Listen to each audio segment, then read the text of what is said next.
الحمدللہ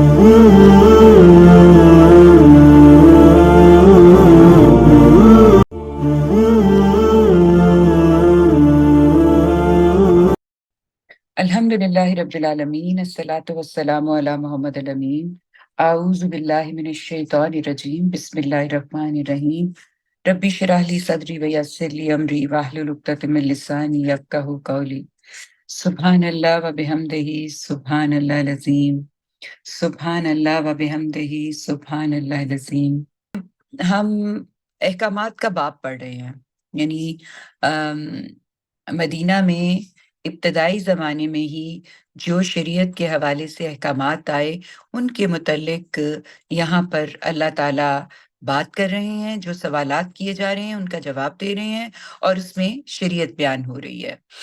جو معاملات معاشرتی زندگی میں ضروری ہیں، ہر ایک کو اللہ تعالیٰ نے یہاں پر ایڈریس کر دیا۔ ایسا لگتا ہے جیسے بارش ہو رہی ہے اور احکامات جو ہیں وہ بیان کیے چلے جا رہے ہیں اللہ تعالیٰ، اور اس میں سوالات جو کر رہے ہیں ان کے جوابات بھی دیے جا رہے ہیں۔ تو پہلے حج، جہاد، انفاق، یہ تین چیزیں جو ہے نا یہ سیکوینس میں چل رہی تھی، جن کے حوالے سے اللہ تعالیٰ نے بہت اچھے طریقے سے بیان کر دیا۔ پھر جوئے اور شراب کی حرمت بیان کی، پھر نکاح کے حوالے سے جو یتیم ہیں ان کے معاملے کو ڈسکس کیا، ان کے پھر معاملے کو ڈسکس کیا، تو پھر ساتھ نکاح والی جو خواتین تھیں اگر وہ بیوہ ہو جاتی ہیں، اگر ان کو طلاق ہو جاتی ہے تو اس کے حوالے سے گائیڈ لائن دی۔ پھر اس کے بعد جو میاں اور بیوی کا تعلق ہے اس کے حوالے سے اللہ تعالیٰ نے گائیڈ لائن دی۔ یعنی جتنے بھی معاشرے کے اندر رہتے ہوئے وہ معاملات جو آپ کو جس میں رہنمائی کی ضرورت ہے پاکیزگی کے حوالے سے اسپیشلی، اس کے متعلق اللہ تعالیٰ نے ان تمام ان آیات میں ان کا جواب دیا۔ اب جو بات چل رہی تھی وہ یہ کچھ یوں تھی کہ جو متعلقہ عورت ہے اس کی عدت کیا ہونی چاہیے، اور طلاق کا طریقہ کیا ہونا چاہیے، اور جو جب طلاق کے بعد رجوع کرنا ہے تو اس میں کیا معاملہ ہونا چاہیے۔ یعنی زن و شوہر کے تعلق کے بعد اللہ تعالیٰ نے باقاعدہ طور پر بتا دیا کہ جب یہ تعلق ختم کیا جاتا ہے، چاہے وہ طلاق کی صورت میں ہو یا چاہے دنیا سے کسی کے رخصت ہو جانے کی صورت میں ہو، تو پھر اس میں کیا معاملات کیے جاتے ہیں، تو متعلقہ کا بتا دیا، اور پھر ساتھ ہی طلاق کے طریقہ بھی بتا دیا، اور پھر اس کے بعد عدت کا طریقہ بھی بتا دیا۔ یہی مضمون چل رہا ہے اور اس میں اللہ تعالیٰ گائیڈ لائن دے رہے ہیں۔ پھر اگر 2 مرتبہ طلاق سے رجوع کے بعد شوہر نے اسی رشتہ نکاح میں بیوی کو تیسری مرتبہ طلاق دے دی تو اب وہ اس کے لیے جائز نہیں ہے۔ یعنی طلاق 3 طہر میں ہم نے دیکھ لیا کہ 3 حیض کے بعد طلاق جو ہے وہ مکمل ہوتی ہے، تو کہا کہ اس کے درمیان رجوع کرنے کا 2 دفعہ آپ کے پاس رائٹ ہے۔ اگر آپ تیسری دفعہ بھی اسی طریقے سے طلاق دیتے ہیں اور 3 طہر گزرتے ہیں تو پھر اس کے بعد ہر صورت میں طلاق جو ہے وہ رجوع کا معاملہ جو ہے وہ ختم ہو جاتا ہے۔ اس کے بعد فرمایا کہ اب وہ طلاق جو ہے وہ دے دی تو پھر وہ عورت اس آدمی کے لیے جائز نہیں ہوگی جب تک کہ اس کے سوا کسی دوسرے شوہر سے نہ نکاح کرے، یعنی نکاح نہ کر لے کسی دوسرے شوہر کے ساتھ، تب تک وہ اس مرد کے ساتھ جو کہ 3 دفعہ اپنا حق استعمال کر چکا ہے اس کے ساتھ دوبارہ نہیں رہ سکتی۔ لیکن اگر اس دوسرے شوہر نے بھی طلاق دے دی تو پہلے میاں کے لیے ایک دوسرے کی طرف رجوع کر لینے میں کوئی مذائقہ نہیں، اگر یہ توقع رکھتے ہوں کہ اب وہ حدود الہی پر قائم رہ سکیں گے۔ یہ اللہ کی مقرر کردہ حدود ہیں جنہیں وہ ان لوگوں کے لیے واضح کر رہا ہے جو علم حاصل کرنا چاہتے ہیں۔ اور جب تم عورتوں کو طلاق دے دو اور وہ اپنی مدت کو پہنچ جائیں تو انہیں بھلے طریقے سے روک لو یا بھلے طریقے سے رخصت کر دو، اور انہیں نقصان پہنچانے کے ارادے سے ہرگز نہ روکو کہ اس طرح ان پر زیادتی کرو۔ یعنی بھلے طریقے جو دستور کا طریقہ، یعنی کہ جو شرفا کا طریقہ ہوتا ہے، جس سوسائٹی میں آپ رہ رہے ہوتے ہیں جس میں شرفا کا جو طریقہ کار ہوتا ہے اس کے مطابق کیا جائے، انہیں اچھے طریقے سے رخصت کر دو، اور جان لو کہ ایسا کرے گا وہ اپنی جان پر ہی ظلم اٹھائے گا، یعنی اگر ان پہ زیادتی کرے گا اور اللہ کی آیتوں کو मजाक ना बनाओ। ये हलाला और मुता के बारे में ये बात है। जब आप साजिश करके या आप कोई जो अल्लाह की वाज़ेह शरीयत है उससे हट के कोई काम करते हैं और कोशिश कर रहे होते हैं कि बीच में से कोई अपनी मर्जी से रास्ता निकाल लें, तो उसको कहा है कि ये अल्लाह की आयतों को मजाक बनाने वाली बात है। तो अल्लाह की आयतों का मजाक ना बनाओ और अपने ऊपर अल्लाह की इन आयतों को याद रखो और उस कानून और हुकूमत को याद रखो जो उसने उतारी है, यानी कुरान पाक, और जिसकी वो तुम्हें नसीहत करता है। और अल्लाह से डरते रहो और खूब जान रखो कि अल्लाह हर चीज से वाकिफ है। यानी वो, और जब तुम औरतों को तलाक दे दो और वो अपनी मुद्दत को पहुंच जाएं, तो अब इसमें माने ना हो कि वो अपने होने वाले शौहरों से निकाह कर लें। यानी उसमें फिर रुकावट नहीं बननी चाहिए, क्योंकि हमारे यहाँ ये भी एक मसला होता है कि औरत को तलाक दे दी तो उसके पीछे फिर देखते रहो कि कहीं वो किसी जगह सेट ना हो जाए। उसको तंग करना, उसको परेशानी में रखना, उसके लिए मुश्किल पैदा किए रखना, ये किया जाता है। तो कहा कि उनको जब वो अपने होने वाले शौहरों से निकाह कर लें, जब वो मामला भी आपस में दस्तूर के मुताबिक तय कर लें, तो यानी उसमें फिर तुमने रुकावट नहीं बननी। तो उनको अपने नए मामलात में फ्रीडम दो। वहां पर अरब कल्चर में जहाँ ये आया था ना, वहां पर बड़ी ज्यादती वाली रिवायात थी जो प्रैक्टिस हो रही थी। उन ज्यादती वाली रिवायात के मुतालिक एक एक चीज को पिक करके अल्लाह ताला ने उसके अंदर जो ज्यादती का पहलू है उसको एड्रेस करके बता दिया कि ये ऐसे नहीं करना, ऐसे करना है। तो फिर आगे फरमाया, ये नसीहत तुम में से उन लोगों को की जाती है जो अल्लाह और क़यामत के दिन पर ईमान रखते हैं। यानी जिसको परवाह ही नहीं अल्लाह की, जिसको परवाह ही नहीं क़यामत के दिन की, उनको इन चीजों की क्या परवाह होगी। इन चीजों की परवाह करने वाले तो वो होंगे जो अल्लाह से डरने वाले हैं, जो इल्म रखते हैं, जो अकल रखते हैं, और जो जिनको इस बात का यकीन है कि उन्होंने लौट के अल्लाह के पास जाना है।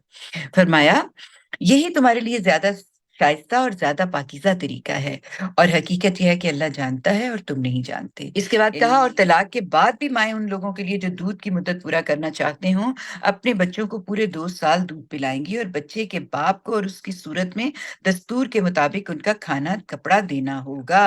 किसी पर उसकी ताकत से ज्यादा बोझ ना डाला जाए, ना किसी माँ को उसके बच्चे की वजह से नुकसान पहुंचाया जाए, और ना किसी बाप को उसके बच्चे की सबब। यानी ये नहीं है कि मैनिपुलेट किया जा रहा है कि मैं तो उसकी माँ हूं और अब छोड़ दिया है, तो अब मैं अपनी बातें जो है वो अननेसेसरीली मनवाती जाऊं। और इसी तरह आदमी के लिए भी, ये डरने वालों के लिए इसमें बड़ी हिदायत हैं। तो अल्लाह ताला दोनों के लिए बता रहे हैं कि दोनों को एक दूसरे को तंग नहीं करना, और इस तरह की जिम्मेदारियां उसके वारिस पर भी हैं, और इसी तरह की जिम्मेदारी उसके वारिस पर है।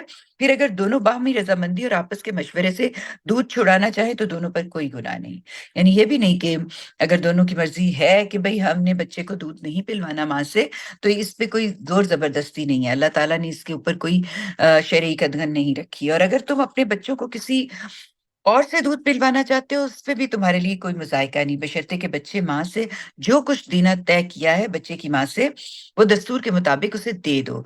और अल्लाह से डरते रहो और जान रखो कि जो तुम करते हो अल्लाह उसे देख रहा है। और फिर फरमाया कि और तुम में से जो लोग वफात पा जाएं और पीछे बीवियां छोड़े, तो वो भी अपने आप को 4 महीने 10 दिन इंतजार करवाएं। तो कहा कि 4 महीने 10 दिन इसके रखे हैं और 3 महीने उसके रखे हैं, क्योंकि वो तलाक 3 तोहर में देख के समझ के और वो जान लिया जाता है कि इस दौरान बच्चा जो है उसका कोई गुंजाइश नहीं है। फिर जब उसकी इद्दत पूरी हो जाए तो अपने हक में दस्तूर के मुताबिक जो कुछ वो करे उसका तुम पर कोई गुनाह नहीं।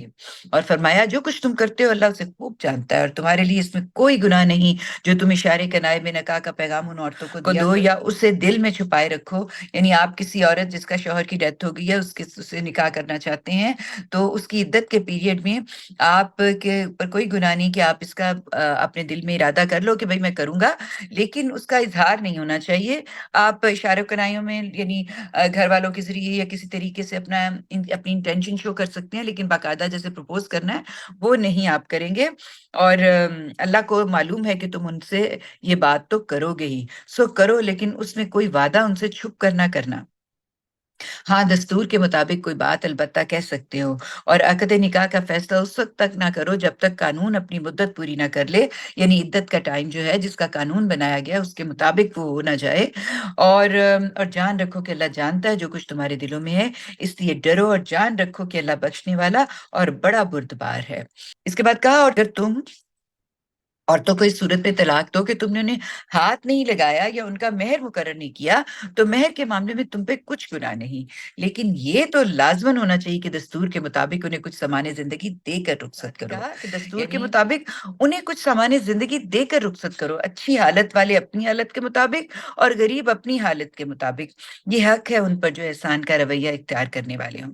देखिए ना, कहा अगर अगर तुमने तलाक तो उन्हें हाथ लगाने से पहले दी, मगर मेहर मुकर्रर कर चुके हो, तो मुकर्रर मेहर का निस्फ उन्हें देना होगा, इल्ला ये कि वो अपना हक छोड़ दें या वो छोड़ दे जिसके हाथ में निकाह की गिरा। यानी दोनों में से जो भी इस बात को छोड़ना चाहे कि जो मेहर तय किया है उसको हाफ कर दिया जाए या पूरा छोड़ दिया जाए या पूरा दे दिया जाए, ये आपस में रजामंदी से ये तय कर लें। और ये कहा, और ये तकवा से ज्यादा करीब है कि तुम मर्द अपना हक छोड़ो। ये खुदा की शरीयत है और इस पर कायम रहना चाहते हो तो अपनी नमाजों की हिफाजत करो, बिलखसूस उस नमाज की जो दिन और रात की नमाजों के दरमियान आती है, जब तुम्हारे लिए अपनी मसरूफियतों से निकलना आसान नहीं होता, और सब कुछ छोड़कर अल्लाह के हुजूर में नहायत अदब के साथ खड़े हो जाओ। फिर अगर खतरे का मौका हो तो पैदल या सवारी पर जिस तरह चाहे पढ़ लो। यानी अगर तुम इस हद तक ये नमाज इम्पोर्टेंट है, नमाज कॉल करनी होती है, अल्लाह से कॉल मिलाई होती है, अल्लाह कॉल करता है अजान की सूरत में, हमें मैसेज आता है और हमने हाजिरी देनी होती है। तो ये हाजिरी जो है ये लाजमी चीज है, तो अल्लाह ताला ने इसकी अहमियत को इस तरह से बताया कि इसको तुमने हर हाल में पढ़ना है। जब तुम खतरे में होते हो ना, तो तुम्हें लगता है कि नहीं इसमें तो नहीं मैं कर सकता ना, तो फिर जिस हालत में होना है, उस जमाने में तो ऊंटों पे सवारी होती थी, घोड़ों पे सवारी होती थी, कार्ट्स होती थी जिनमें चलते थे लोग, तो कहा चलते चलते ये अदा कर दो। तो लेकिन जब अमन हो जाए तो अल्लाह को उसी तरीके से याद करो जो उसने तुम्हें सिखाया है। तो इसी तरह ये भी कहा है कि अगर तुम कहीं मुश्किल में घिर जाते हो, जंग की हालत में होते हो, खतरे में होते हो, तो फिर जिस तरह से हो उसी हालत में नमाज पढ़ लो। लेकिन जब ठीक हो जाए सूरत हाल तो फिर जैसे नमाज पढ़ने का तरीका बताया हुआ है उसके पूरे लमाज़मात के साथ, पूरे खुशू खुशू के साथ और अच्छे तरीके से उसको परफॉर्म करो। और उसका मकसद क्या है? कहा है कि अल्लाह को उसी तरीके से याद करो। नमाज का मकसद हो गया बयान कि उसको याद करना है, उसको शामिल रखना है, उसको हर चीज में डालना है। तो जो उसने तुम्हें सिखाया जैसे तुम नहीं जानते थे, यानी उस तरीके से करो। कहा, और हाँ, बेवा और मुतल्लिका के बारे में जो हिदायत तुम्हें दी गई हैं उनसे मुतल्लिक ये वजाहत जरूरी है कि तुम में जो लोग वफात पाए और अपने पीछे बीवियां छोड़ रहे हैं वो अपनी बीवियों के लिए साल भर के नानो नफका की वसीयत कर जाएं, और ये भी कि इस अरसे में उन्हें घर से नहीं निकाला जाएगा। लेकिन वो खुद घर छोड़ दें तो जो कुछ दस्तूर के मुताबिक वो अपने मामले में करे उसका तुम पर कोई गुनाह नहीं। यानी फिर अगर वो जाना चाहें और अपने वालिदैन के पास, या वो फौरी जो इद्दत का पीरियड है उसको खत्म करके निकाह करके दूसरे शौहर के पास जाना चाहे, ये सारी औरत का अपना फैसला है। अगर वो ये फैसला जो भी करती है उसको ऑनर किया जाएगा और उसको किसी भी तरीके से इस मामले में तंग नहीं किया जाएगा। तो कहा, तुम पर कोई गुनाह नहीं, ये अल्लाह का कानून है, और जान लो अल्लाह जबरदस्त है और वो बड़ी हिकमत वाला है। और इसी तरह ये वजाहत भी जरूरी है कि मुतल्लिका औरतों को हर हाल में दस्तूर के मुताबिक कुछ सामान्य जिंदगी देकर रुखसत करना है। ये हक है उन पर जो खुदा से डरने वाले हैं।